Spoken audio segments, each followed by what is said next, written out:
What's up, guys? Lance the Obscure Movie Guy coming to you once again with another fun-filled, fact-filled video that you probably won't care about, but we're going to do it anyways, trying to change the world one post at a time.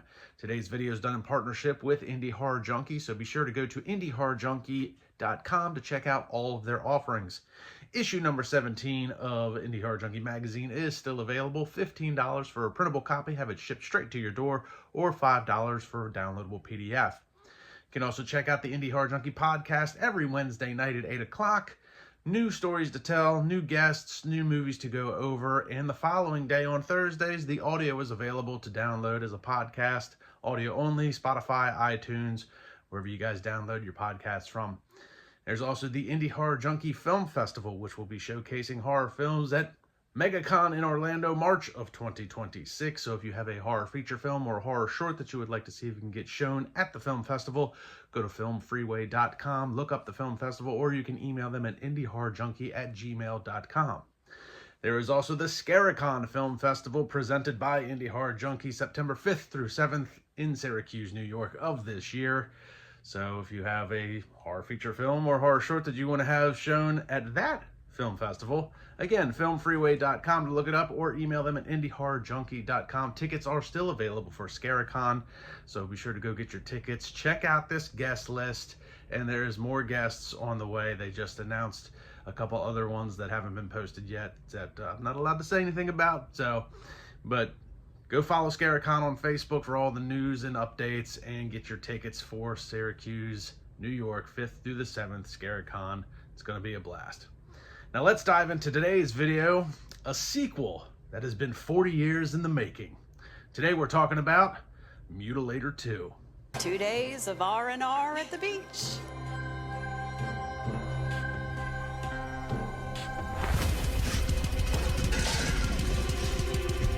Condo at the beach, it's changed since you were here before? It was just a movie, but it brings bad vibes. Yeah, we're gonna have a good time. Even if it kills us.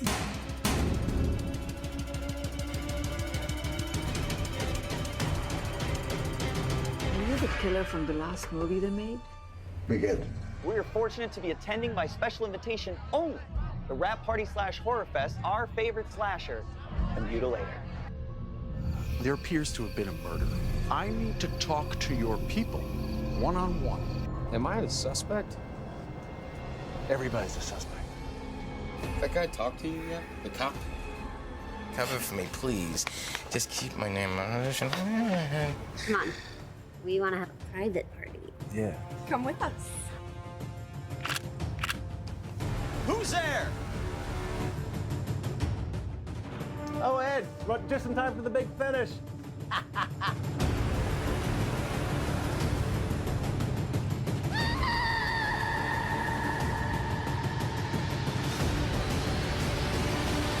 So stay tuned. It'll be coming soon to a theater near you.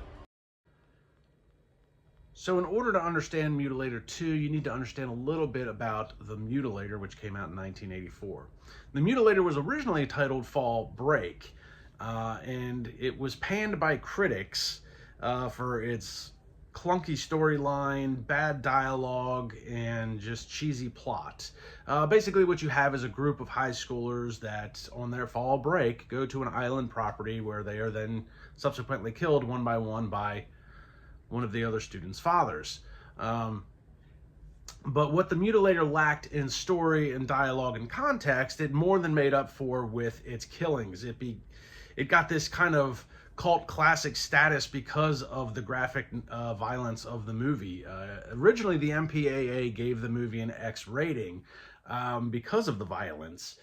And I think it was released in January of '84, but it was having a hard time finding more theaters to play the movie because of the X rating and obviously its association with pornography at the time, which is still X rating. But so they kind of did some re-edits, got it down to an R rating, and then it was re-released to more theaters with the R rating in 1985.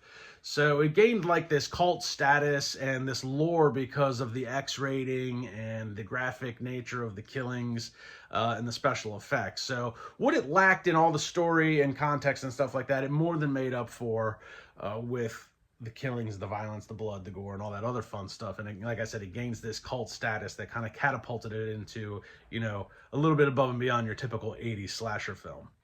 Now for Mutilator 2, the plot follows basically a movie within a movie. So they are finishing filming Mutilator 2 inside of Mutilator 2. I know it sounds weird, but it's basically what you have is they're finishing filming on Mutilator 2 in the film, and they're going to have a wrap party and a horror convention to help celebrate obviously the completion of Mutilator 2 and the 40th anniversary of the Mutilator. So what you have is you have some returning cast members from the original film.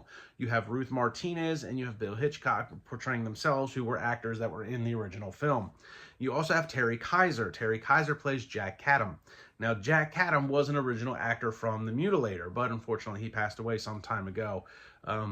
Jack was already kind of up there when they did the original film. He was born in like 1928, so he was already kind of up there when they did the first film. He passed away a few years back, so they hired Terry Kaiser to portray Jack Cadam, who was one of the actors from the original film. Now, if you're not familiar with Terry Kaiser, well, you very much are, because Terry Kaiser is everybody's favorite dead person. He is Bernie from Weekend at Bernie's.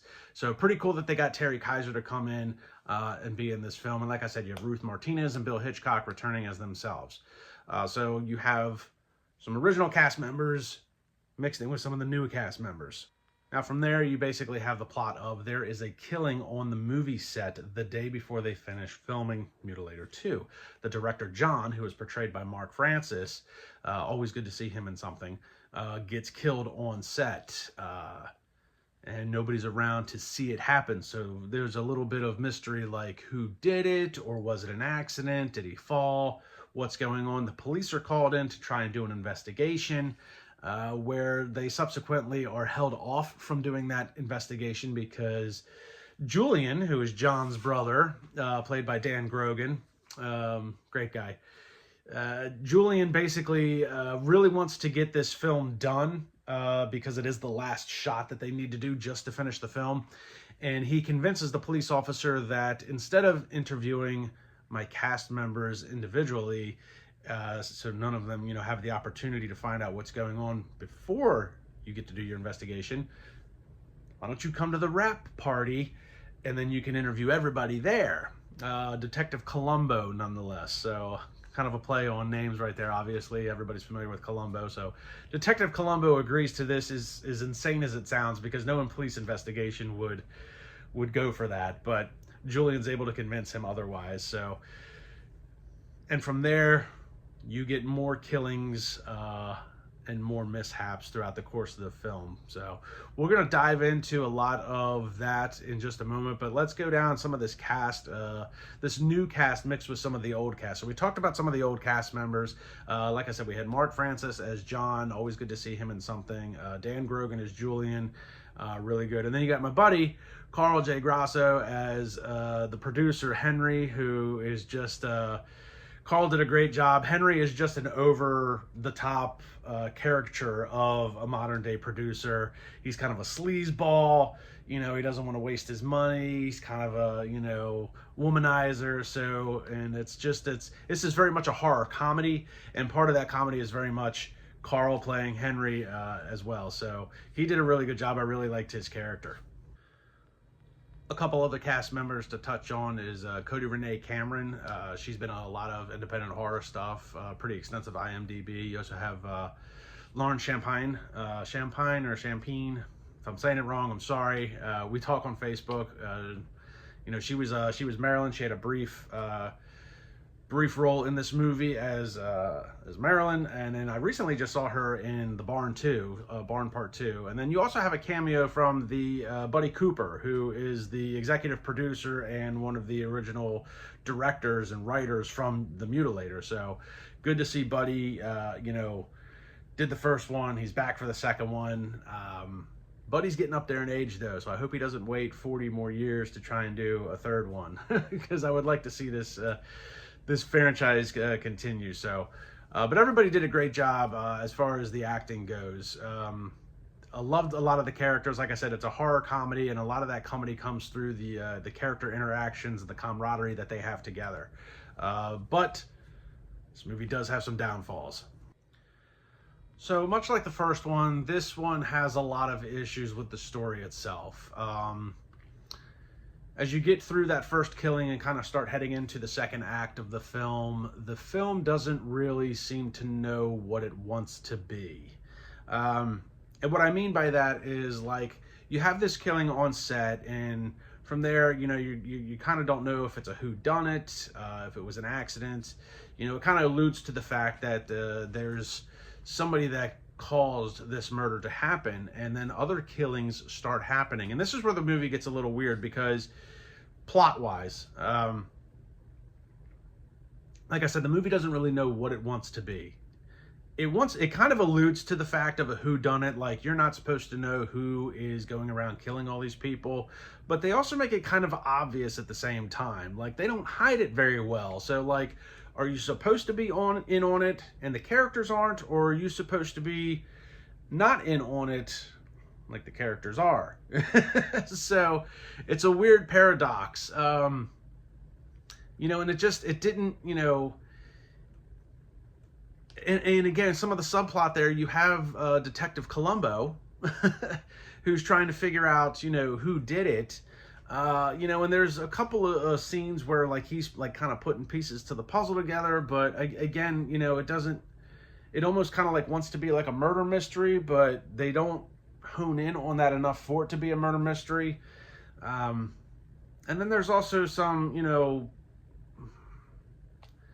it's just, it's weird in that second act. There's a lot of ways it could have gone, and it just didn't.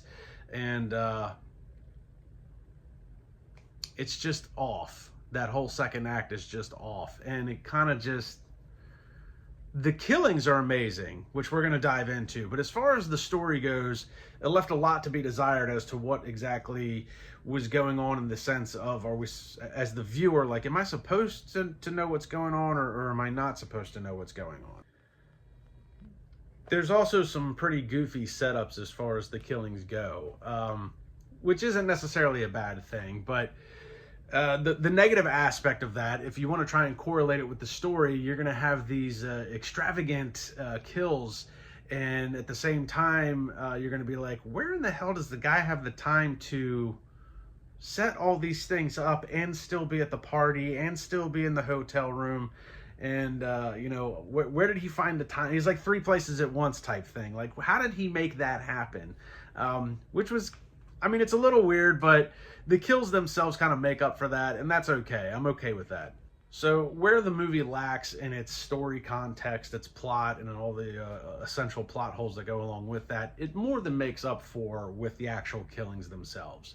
The kills are brilliantly done. I know I just kind of said, like, it's the setups are kind of weird, but if you look at them individually, the beauty of that is that each kill in the movie is different from the last one. So he's not just like Jason walking around with a machete and hacking people, or Michael Myers with a butcher knife stabbing people. Each kill is unique from the last one, and each kill is, realistically, it's pretty unique from a lot of the other stuff that you might see in a horror film. So I know there's only so much you can do as far as killing people, but given the setting that they had, I think they did an amazing job with the setups, the executions of the kills, and then obviously the special effects.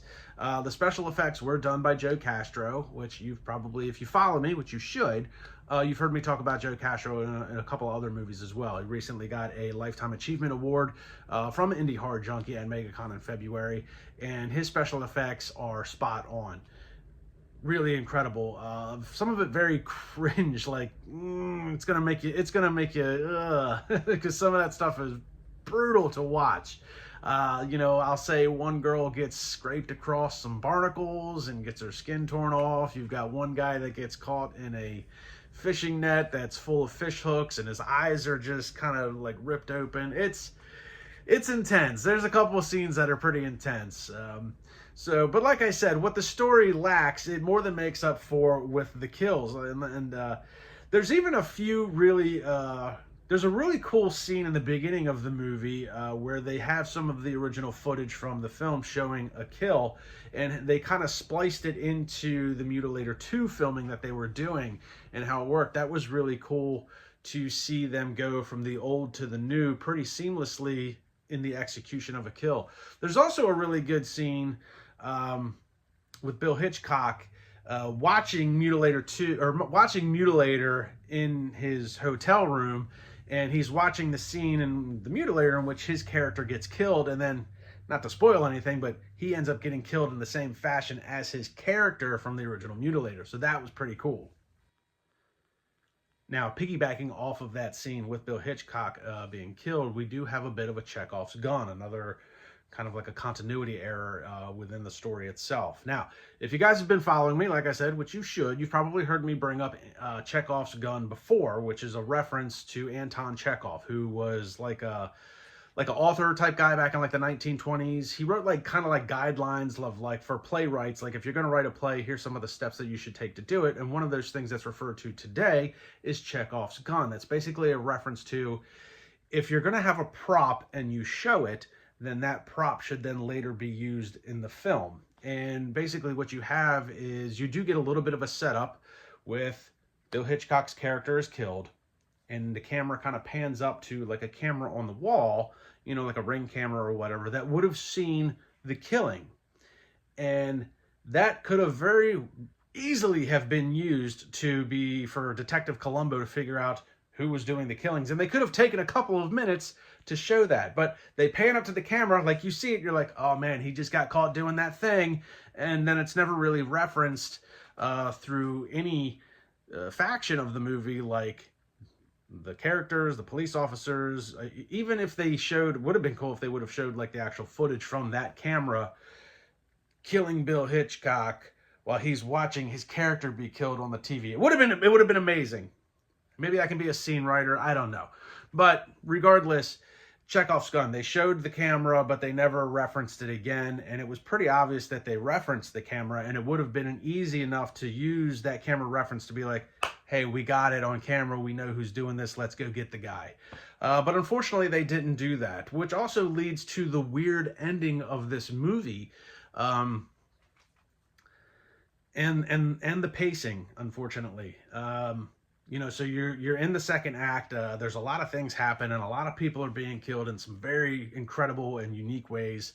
And then the movie, you know, is ramping up, and it's bang, bang, bang, bang, and then it just out of nowhere, it just kind of ends, and you're like, the hell? I mean, we're talking like it just ends. Like I'm like almost like Sopranos mid-sentence, like we're done. You know, I mean, they do kind of give it like an old, like, I don't know, like an old, like Merry Melodies cartoon or Abbott and Costello type feel, you know, where they kind of wrap it up and they're like, oh, we got him. But it was just, I don't know if they ran into like scheduling conflicts, if they ran out of time, money. I don't know what the issue was. I don't know if it was done on purpose. But the movie just kind of ends and you're like, oh, okay. So they got the bad guy, and I guess everything's right in the world. So that was kind of weird, and just really like catches you off guard. It's really going to catch you off guard, trust me. And like I said, it's kind of weird with the pacing, because the pacing up to that point was actually pretty good. You know, you have the beginning of the film, you've got the first act, and you have the first murder, which kind of sets, you know, things up for the second act. And then you get into the second act, there's a little bit of a lull going into the second act because you have characters coming in for the horror convention.